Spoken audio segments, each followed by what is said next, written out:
So last night I was lucky enough to attend an early screening of Matt Johnson's Anthony Bourdain biopic titled Tony, and let me start by saying that I already had very high hopes for this film going in, as I am a huge fan of Matt Johnson's filmography and also am a huge admirer of Anthony Bourdain. Not to mention that I absolutely loved Dominic Sessa in The Holdovers, so it's safe to say that I was incredibly excited for this film.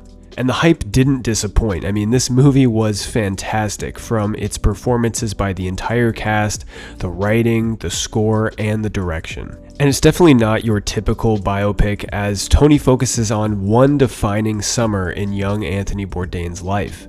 And even if you're unfamiliar with Anthony Bourdain, the film still plays as a great movie on its own. It's a slice of life drama that really feels like Matt Johnson's most grounded and intimate film yet.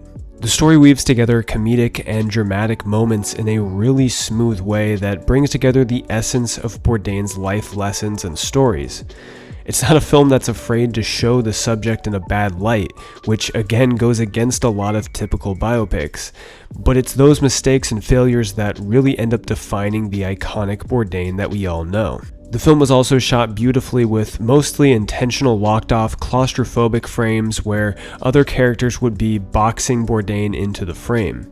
And to be honest, I was a little bit skeptical that Matt Johnson's longtime cinematographer Jared Rabb wouldn't be the DP for this film, and without that run-and-gun style, would it feel less like a Matt Johnson film?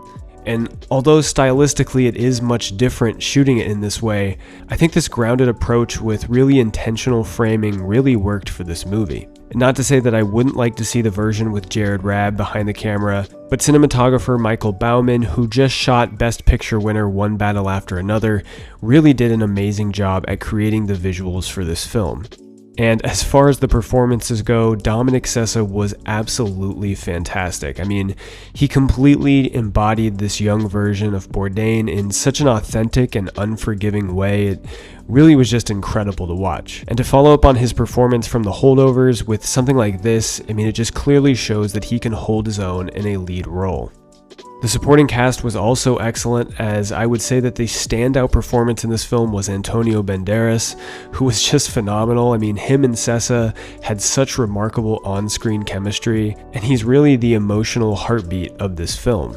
Leo Woodall also surprisingly steals the show with a great supporting performance in this, and Emilia Jones was fantastic as well. As for Stavros Halkias, I mean, he was great in this, but he just was not in the movie that much. But when he did show up, they were probably some of the funniest parts of the entire movie.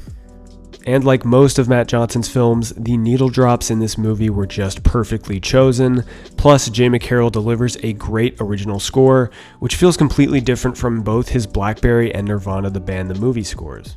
So that being said, I highly recommend checking out Tony, as it's yet another terrific film from Matt Johnson, and it's one that I already cannot wait to watch again. Let me know in the comments if you guys are excited for Tony, and I will see you all in the next video.